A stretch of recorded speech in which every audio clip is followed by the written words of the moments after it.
We're back with more Power to the People with Lynn Miller and Chris Felton. And we have Brother Tarvis Alberti and Brother Suraj from the Moorish Science Temple. We have them back. Unfortunately, the last time we had them on, the recording didn't record at all. So I was a little heated about that. So we're having them back to discuss some of the things that we talked about in the last recording. And then going to get into some other issues. We're going to start off with Tartaria, which is a little, people call it a myth. I tend to think otherwise. And so I'm going to let these gentlemen explain about the kingdom of Tartaria. Guys, go ahead and set it off whenever you're ready. Well, the Tartarian Empire, a lot of people have, it's actually trending on social media platforms. Surprisingly, a lot of information is still on YouTube about Tartaria, but some of it's been removed, so you have to go to other platforms to get more detailed information. But it has to do with a previous civilization that existed. When you say previous, are we talking about pre-deluge or?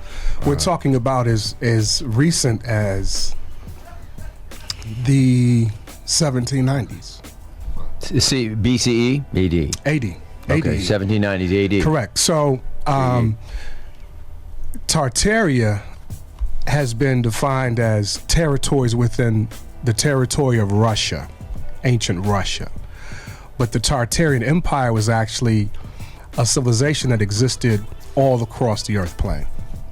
Yeah, in my research, what I was finding was like it included what is now Russia, China, America, parts of Africa, if not all of Africa. Correct. And then I found reference to it in the Bible in Genesis 10 or 6:10. I think it's 6:10, but it's in Genesis in the Table of Nations. I found references to it there. Found references to it in Shakespeare, Macbeth, and Midsummer Night's Dream. Francis Bacon. I found references to it in Frankenstein. Mm-hmm. So I'm finding all of these references to this kingdom, even if it's just little small passages, and nobody, like mainstream historians, have anything really to say about it, and I found that fascinating. Is this relate? I've heard the word Tartars, Tartars, as a people. Is this what we're talking about, basically? And they were like in the steppes, as I understand, in Central Asia. Are we talking about the same thing? Mm-hmm. Okay. Yeah. Okay, let's see. Just the word ta, right? So you have ta. That's like right, the Mary. Word, Tamari. Right. So you have North Tamari, South Tamari, right?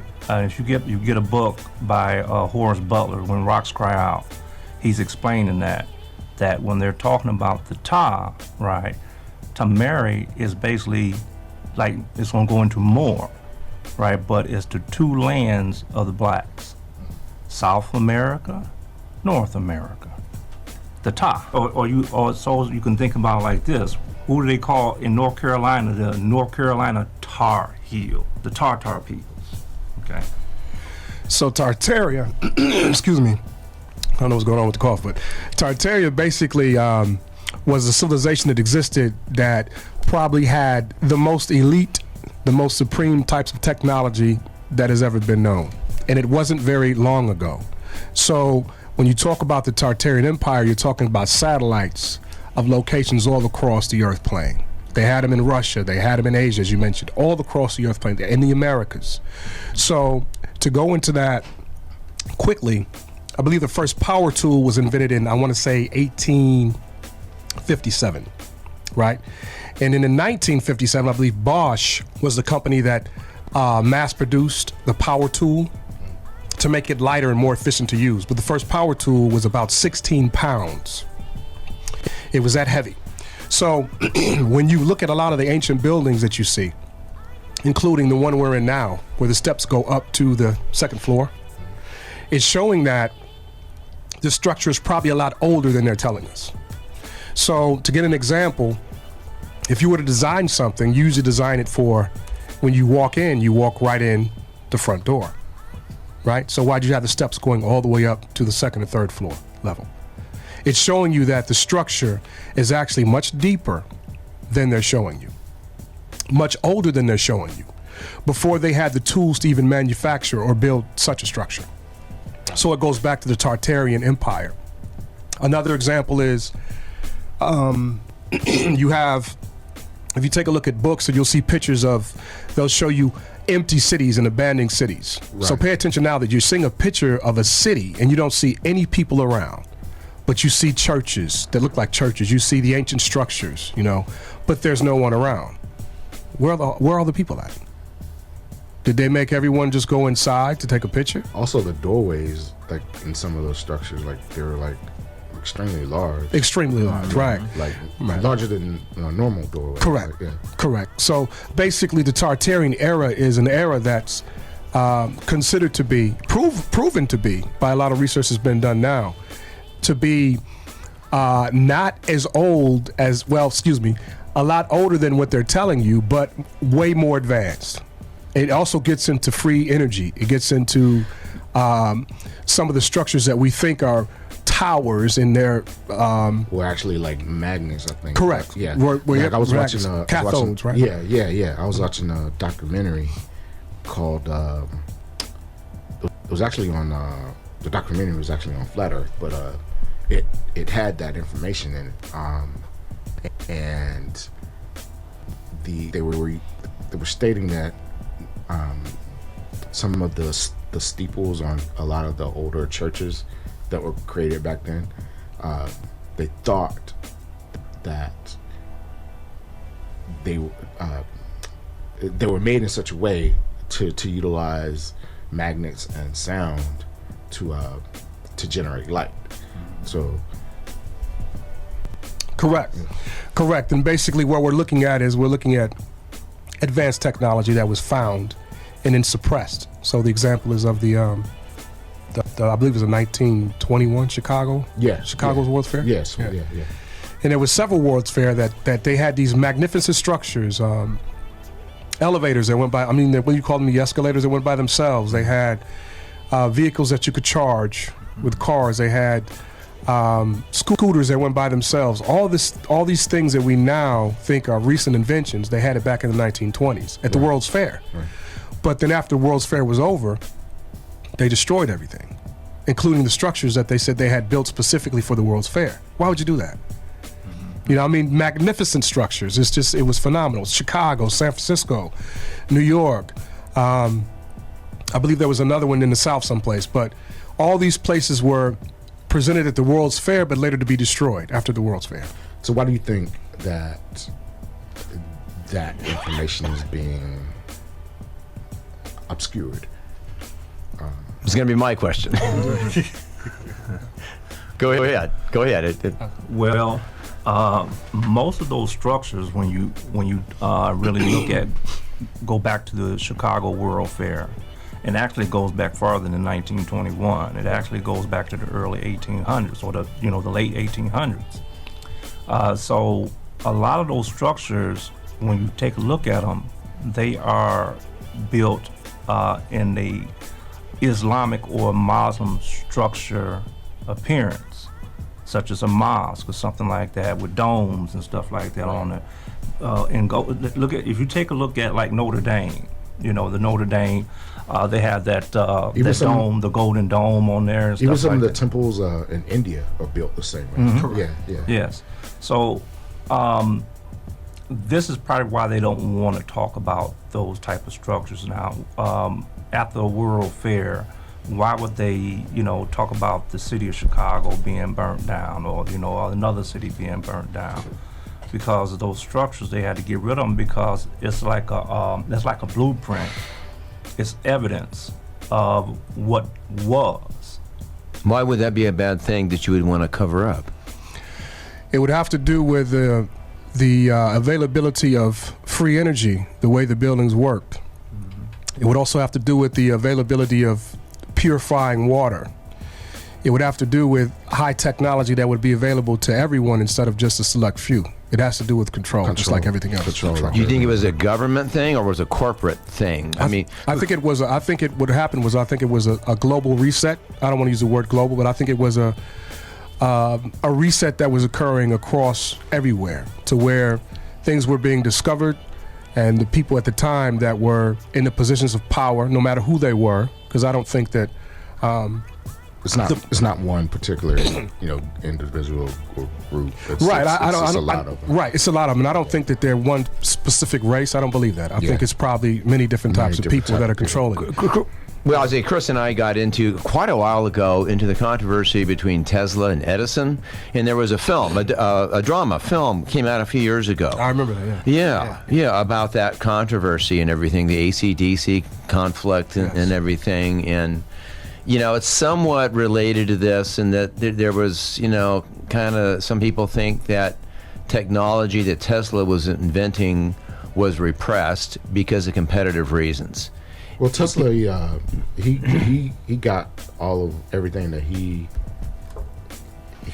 was referencing. He obtained all of that information from studying the Egyptians. If you look into pyramidal structures, modern historians would have us believe that the pyramids are tombs, and nothing could be further from the truth. That's where Tesla was getting his information from. Yes, Tesla actually rediscovered free energy. It was not something that he actually created. He found what had been previously, and remember the time frame. So Tesla's era was pretty much not too far from where we're talking about Tartaria. Correct. And it's very good that you mentioned Edison, because a lot of people don't know that Tesla and Edison were in conflict. You had basically Tesla who said, "Wait a minute, this can be available to everyone. You don't need to charge." And they didn't want that. They didn't want that. And Edison did not want that. So it's funny that at the time you had what we would call the globalists, Edison and crew, control, Rockefeller, monopoly, and you had the Tesla, and you had other people under Tesla. Later on, you had a John Trump who was on Tesla's side, who wanted to present that stuff to the public. So you had the globalists versus what? The people who actually wanted to give people the information and the choices to make on their own. Control. So vested interests kind of got in the way, and those vested interests had the power, to you're saying, to repress this technology and knowledge for their own purposes. Exactly. And I do think it has a lot to do with the elevation of us as humanity. So it's more. It's not just about control, but it's got to be way more powerful than that. It's something that you can do with your mind when you tap into certain things, and they don't want that. So, which brings me to, since you bring up free energy, so the individual I'm gonna get off topic just a little bit here. And one of the individual that was killed in the Buffalo shooting, the brother, the off-duty security guard or cop or whatever. So they say. Yeah, so they say. Right. Could be a psyop, Exactly. Yeah. So they say, but allegedly he was supposed to have rediscovered how to run your vehicle off of hydrogen. If you look into that aspect of it, back in the 80s, there was an individual that had discovered how to do that, and they kind of suppressed him. Oh yeah. And I found it interesting that they had this particular individual who was a black male or a man of color, was trying to run his vehicle off of hydrogen, and then he mysteriously comes up dead. Meanwhile, they're trying to push electric cars on everyone so they can tax it or whatever. But go ahead. Yeah. I just wanted to mention that briefly. I find it interesting too, because there was a guy. He was a German guy back in the 50s that was actually rediscovering the same thing you're talking about now, about how that where we how we have the ions, or like you have a fan that's going in clockwise well, actually found out if you taking things in a counterclockwise, that changes the energy of things, right? So, Which I think Tesla had brought that up too. yeah. Well, Tesla this was a German scientist back in the 50s that was talking about that, but it's just a rediscovery of what already was. Okay, so I don't know what happened to him. I think he mysteriously died or something like that. But they were saying that the way we think, right? We're thinking wrong because you got to take a force going this way, clockwise, and then a force going counterclockwise, right? And then that kind of creates what we would call like an airbender, So it's just interesting to do that because I remember there was another guy, I think he was a football player, and I don't remember who he played for. He also created a car that would actually run off of hydrogen. And I think he got quite a bit of mileage off of that also. He's mysteriously never talked about anymore either.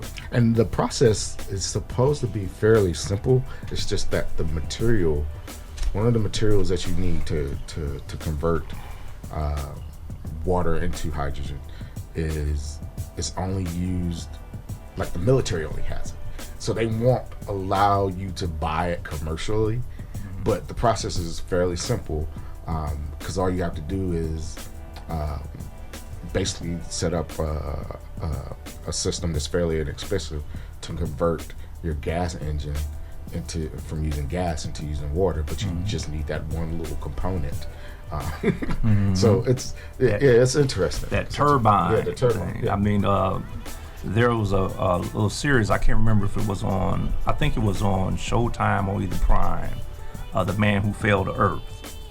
That's still on. Yes. Yeah, that's still on. Yeah. Yeah. It's on Netflix now. Yeah, it's interesting that they come out with that because that's really what they're actually talking about. I've always Notice said he came from water. I've always said that they will put lies on the news, but they will always give you bits and pieces of nuggets of truth in the fiction, and it's up to you to kind of decipher it and figure it out for yourself. Like I mentioned Frankenstein earlier.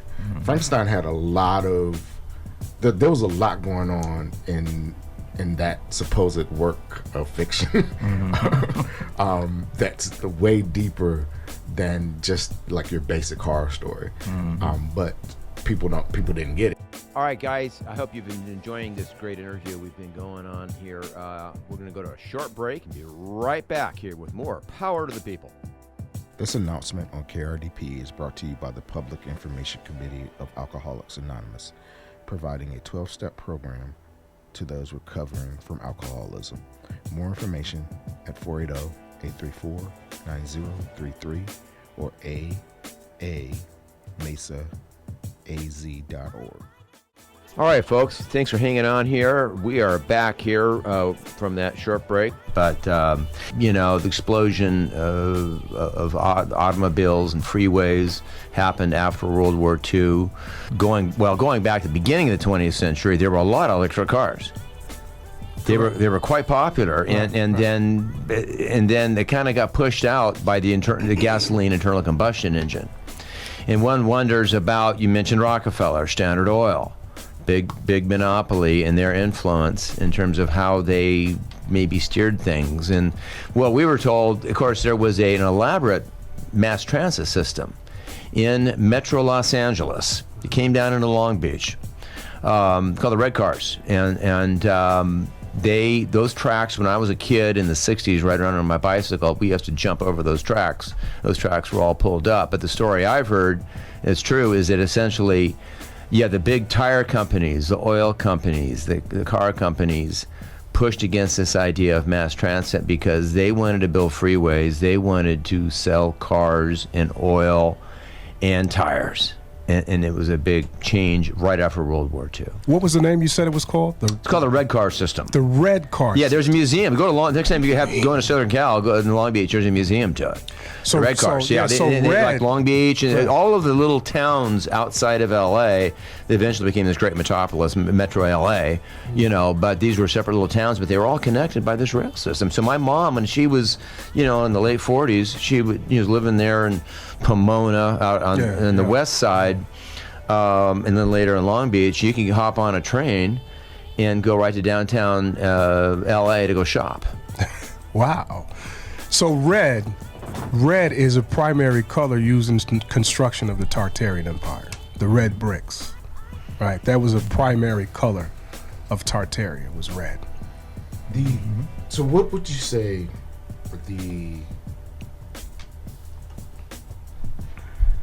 how did everything become obscured, from the changing of dates, to hide certain periods of history, the calendars?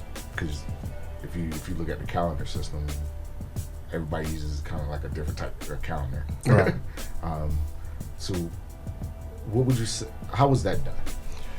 Well, I would say that there was some type of cataclysmic event that occurred simultaneously, whether there was some type of war that happened, or people want to say there was something geological that occurred, or meteor, if they want to use that. Not sure exactly what it was, but there was something that occurred.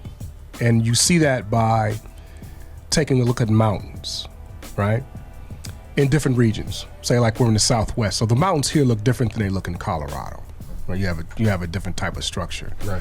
But within the mountains, if you understand topography, you can see a lot of structures in the mountains. People talk about wind and rain and, oh, that's the wind did this and the erosion came. Not true. Wind and water doesn't create structures in rock. That's something that somebody did. It's a design. Whether it was ancient, whether it was thousands of years ago, I don't rock with the millions of years ago. I don't think. I don't rock with that either. I don't get into millions of years. No. And I don't rock with that because it's after a certain period, it's hard to date. Exactly. It's hard to date things, and then the way archaeology and geology and they do their dating system is that they take a certain period, and then they a period where they can date stuff, and then they tack on these zeros to for their theory, to help prove their theory. So the math doesn't always add up. So doesn't add up at all. Yeah. So I don't rock with the past like 7,000 or 8,000 years. And I want to add before we forget, they've purposely changed time. So at least 580 years was added to time. Mm-hmm. So when you notice that, you mentioned the calendar system, right. Justinian calendar, Augustinian calendar, Gregorian calendar. They've purposely changed the time to throw people off. So one of the things that when you hear us mentioning dates, like Glenn asked about the date earlier, a lot of times we're mentioning dates based off of what we can reference, what we've been told. But we know that's not the correct date. Right. You follow what I mean? Yeah, but we just have to say a date. We have to say 1790 AD. Because some people, that's how people.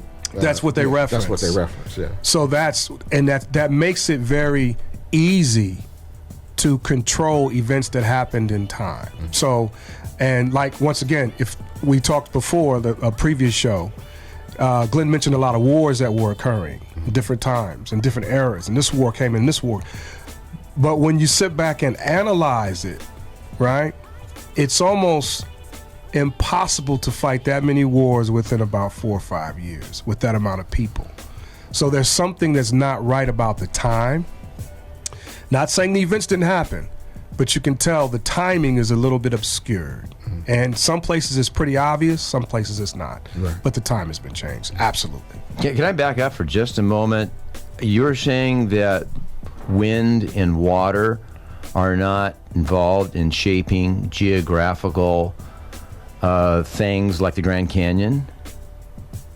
Is that what you're saying? To a certain extent, yes. To a certain extent they are, to a certain extent they're not. Correct. I don't understand. What do you mean? So when we get into we mentioned the time, right? So they say it takes a certain amount of time for wind erosion, for water to cut through certain areas, correct? Yeah. So yes, you could measure that with certain amounts of time. But when the time is not accurate, it could be concluded that the wind and the water didn't cause this structure, when you can actually look and see that that's an actual structure that was done. Because these structures in the Grand Canyon, right, some of them resemble temples other places in the world. Well, they're almost partially identical. Even in Sedona, like for instance, the distinction between a structure, you're talking about a human created thing. When you say something created. Right. So like, yeah. I'll give you another. Versus natural geological formations. Did I answer the question? I want to make sure we answered the question. Well, thank you. Thanks for asking. I just because you're saying that because when you go up to the Grand Canyon to the South Rim, they're telling you a story going back millions of years, billions of years in terms of the rock, levels of rock, and when things were shaped by water and such. They're giving you kind of a history, the best they can, of how the Grand Canyon is created, the uplift, and all these different geological factors. But when you take a structure, I guess you're talking about a human-created, a designed structure, edifice, versus the natural environment of, let's say, the Grand Canyon, right? Let me be a little bit more just so we clear. got our terms straight, Let me be clear. Some of the things that they're telling you that are in the Grand Canyon are that were created by wind and rock, that look like rocks. They're not. They're How do you know ancient. that? Because it's provable, because you see some of the same structures still standing in other places around the world that were older. When we get into Tartaria, that's when we talk about the time frame. You mentioned how they just said they're giving you the best they can based on millions of, right? See, that's a question mark already. Why? Because of the timing. The time frame has obviously been changed. Yeah. How? By changed when? By who? Well, okay, we went from what calendar? What calendar did we start on? Well, that's just a way of framing time numerically. That's all a calendar is. So why did we go from a Gregorian calendar to a Justinian calendar? What calendar are we on today? We're on a calendar that goes back to the Roman periods, as I understand it. It was based on the birth of Christ. But that's in terms of the calendar. We're here to 2022. Basically, it's based off of the birth of Christ, roughly within a given few years. So when we talk about the timing in the calendars, once again, it's provably they changed the time because they've changed the calendars. It's provable that I believe it was was it Justinian or was it Servanius? One of them added a day. Might have been Julius Caesar. It was Caesar who added a day, but then right.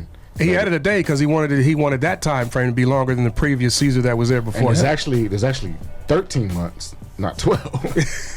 so that's the other issue. So when we get back to time, real quick, I'm going to turn it over to Suraj to handle when you talk about October, isn't the OCT, wouldn't that be reference to the number 8? If you talk about December, wouldn't that be reference to the number 10? But it's not. It's not. Yeah. November is number 9, right? Correct. Is that the 9th month of the year? That's the 11th month. So when we talk about the time, it's provably that the time was changed. So that's why I say when they talk about millions of years it took this to design, this water to cut through here and design this and the wind blow, some of that is a structure that was designed and it goes back to the Tartarian Empire probably before. I'd like to see you identify those particular things that you're claiming are not natural phenomena, but were actually designed by people. Okay. Let's talk about Camp Verde and Montezuma's castle, right? We know that's up the road here, right? Off of 17. Been there, beautiful. Okay, now that's a structure, right, that was built into the rock by us, but I tell you what, I bet you 100 years down the line, they're gonna say water did that. Oh, it'd be ridiculous if anybody did that. But it is ridiculous. That's what they do. But they've done it all over the world. They do it all over the world. I've never seen any example or evidence of that whatsoever. Okay. Well, the thing is so we're on radio, so there's images I could pull up on the computer, but the people wouldn't be able to see them. So we got to be fair about that. Okay. You can direct people though to go to things. We do it all the time that they can go look on their home computer and check out. Check out things as rocks that appear as elephants or animals or structures.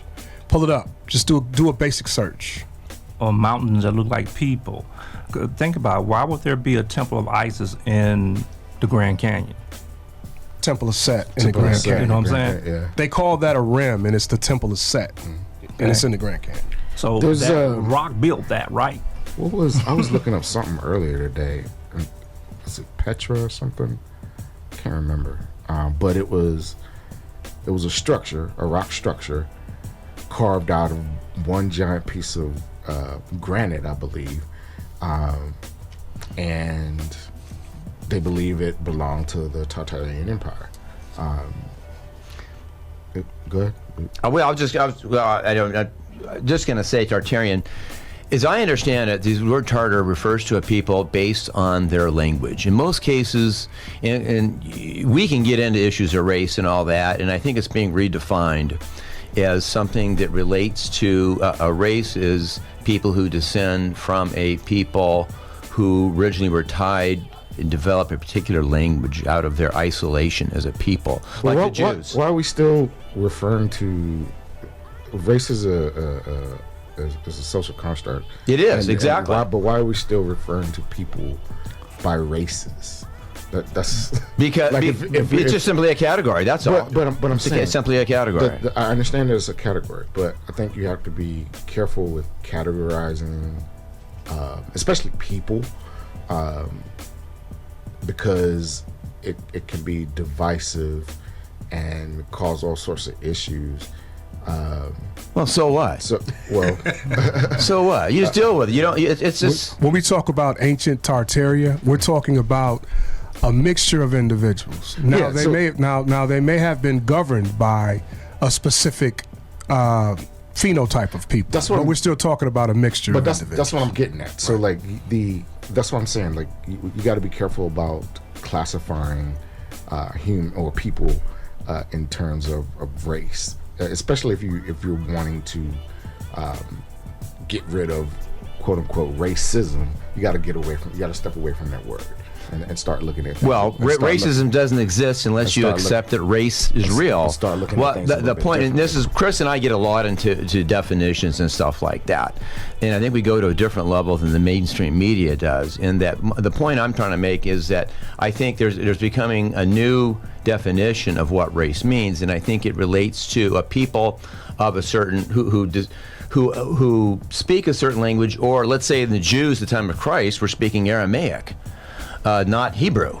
But they were all, these people called the Jews 2,000 years ago, they all descended from people who originated the Hebrew language. And just like, and I understand when you're talking about the Tartars, you're defining them as the people basically who speak Tartar. And when you're getting into empire, I think we define empire as where a civilization like the Romans go out and conquer many other civilizations who are not themselves, who do not speak Latin, and control them.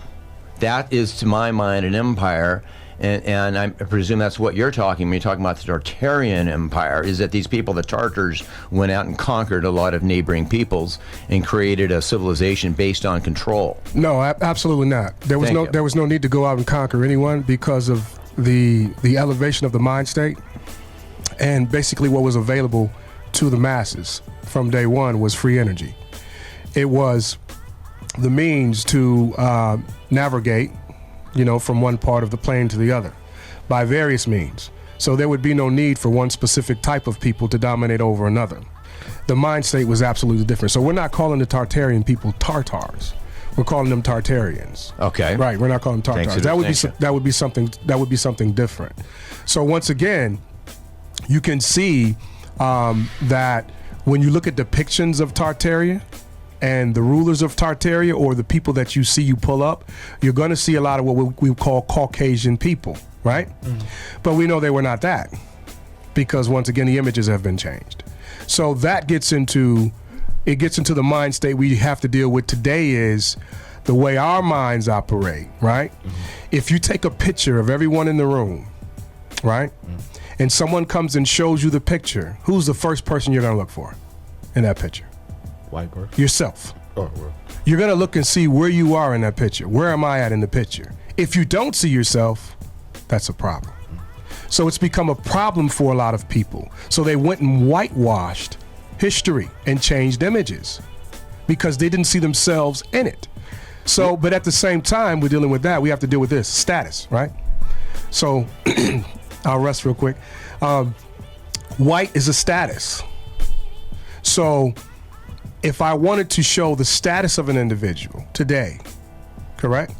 In an image, I would paint them as a white person to show status. Our mind does not receive that way. It receives it as, oh, these people during this time were white. No, what they're showing you is that they had a status. So a lot of tribes, you know, will paint their faces white during different rituals. It's referring to a status versus another status depending on the ritual. All right, we're going to have to take a quick break. We'll be right back with the More Power to the People with Glenn Miller and Chris Felton in this fascinating interview on Tartaria. Keep it tuned in right here.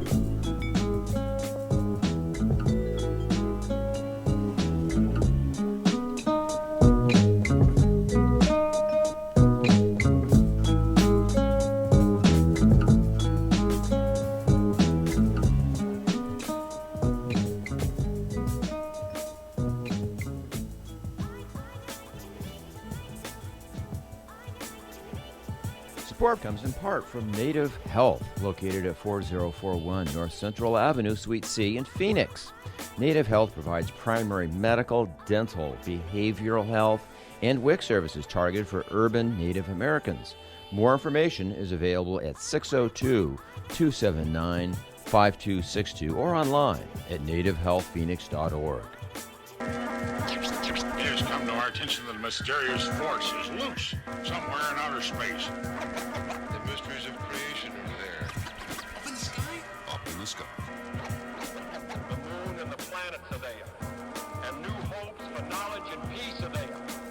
And therefore, as we set sail, we have God's blessing on the most hazardous and dangerous and greatest. All right, we're back with More Power to the People with Glenn Miller and Chris Felton on KRDP Indie and KRDP Jazz. And we're going to continue with our interview with Mr. Tarvis Alberti and Brother Suraj on this fascinating discussion about Tartaria. So I'm going to let you gentlemen pick it up where we left off. So today we get so caught up in the complexions and colors that it causes so much confusion, right? We don't understand that white is a status, that black is a status. So we've kind of got to get back to, it's going to take a lot of work to get back to that. When you mentioned the changing of pictures, we did a show not too long ago, and I brought up Hannibal and how Hannibal Barca. Yeah, and how the depictions of Hannibal Barca that you see online are not his depictions. Not at all. And I got met with a lot of heat for that. Why would that be? Yeah, I have no idea. But I got met with a lot of heat for that. Maybe somebody want to keep the status quo. But you know, that's just one incident that I can think of. But I guess in the changing of the dates and calendars and things of that nature, we can't really pinpoint when these things have happened, but we do know that they have happened. How do you suggest people, like if they're really serious students of history, how do you suggest they when they're digging for information, how would they figure that out on their own? This is what you have to do. You got to debate everything you've been taught in school. Debate yourself. Find out someone who's saying the opposite and sit down and logically come to a conclusion to see what's provable and what makes sense. That's step one. Most people do not want to do that. They do not want to sacrifice everything they've been taught, the degrees, the timing to say, wait a minute, is this correct? Because, you know, we're living it right now. Everyone believes everything they see on the news or television. And the minute someone says, that's not right, well, how do you know it's not right? So it's a very difficult challenge because the loudspeaker of misinformation is so loud It doesn't even matter if it's true or not, right? It's so loud that you could be 100% correct or leading in the direction of correctness, right? But that loudspeaker is so repetitive and it's in so many different places that it drowns you out. There's a film that I would recommend everyone watch, and it's called Don't Look Up. They're showing you how they ridicule the people who are telling you the truth. That was just recent here, like Correct. in the last year. So I haven't watched it yet. But I've Tyler Perry's in it. There's some other very known well actors in it. How can how can people access that film? Don't Look Up. I believe you can see it on Netflix. Yes, on Netflix. You can be able to pull it up anywhere. So what they're doing is, I don't want to give a spoiler alert, but you have a group of people who've studied information, and it doesn't line up with the mainstream narrative wants the masses to believe. And they ridicule the hell out of them. And it's exactly what they're doing. They're telling you the truth. And they make the people that's telling the truth sound like they're crazy. And finally, at the very end, somebody goes, oh, these people were right. Let me After they've been destroyed. yeah. Let me deal with something real quick. We was talking about conquering earlier, right? Right. So conquer over a time period changes in people's mind what conquer actually really means. Because when we talk about wars, as he mentioned, because free energy was available to everybody, so it was no need to conquer.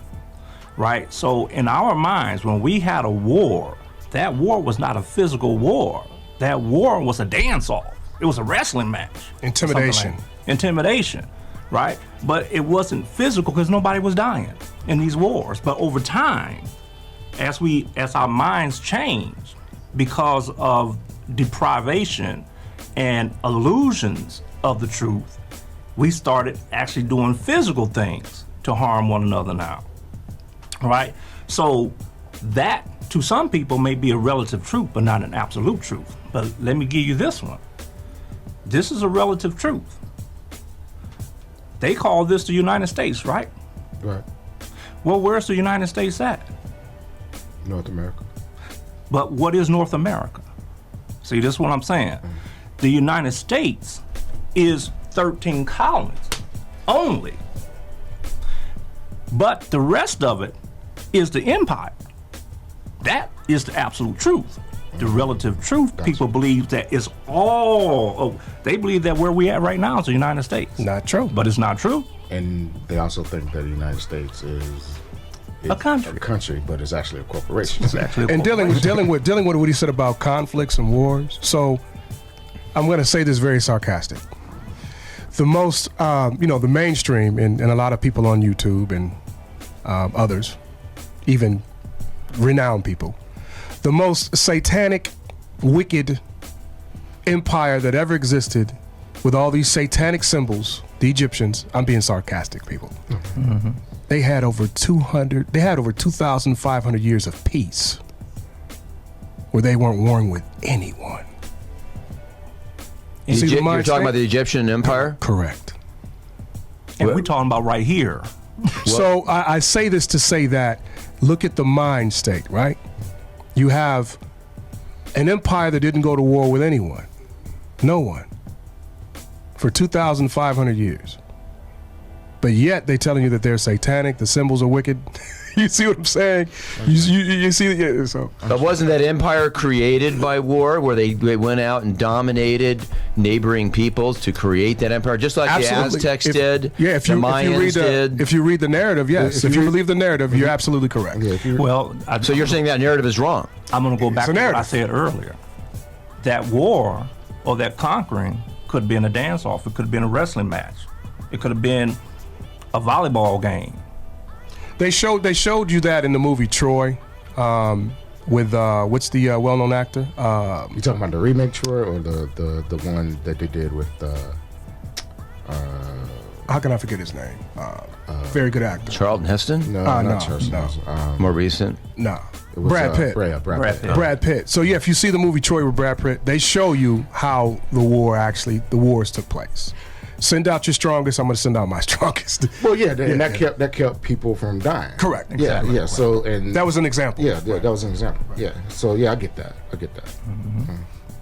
Well, warfare has been throughout humanity, everywhere in the globe, has been going on throughout the centuries. The indigenous peoples in the Americas, before the Colombian invasion, 1492, they were regularly at war with each other. So it's been since you- going on throughout since- different civilizations throughout the earth. Since you brought that up, Again, we were wrestling. Since you brought that up, No, I disagree. The evidence does not show that. The evidence shows that they were killing and maiming each other. well, it's funny that you bring that up.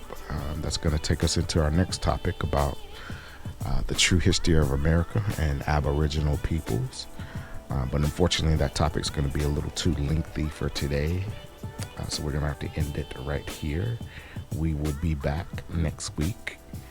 We'll finish up this interview with Mr. Tarvis Alberti and Brother Suraj on Aboriginal people and the true history of America. So you guys have a good week and meet us back here on KRDP Indie and KRDP Jazz. Power to the people for another interesting discussion. I'm going to take you guys out with Cinnamon, Nina Simone. You guys have a good week, and we'll see you next week.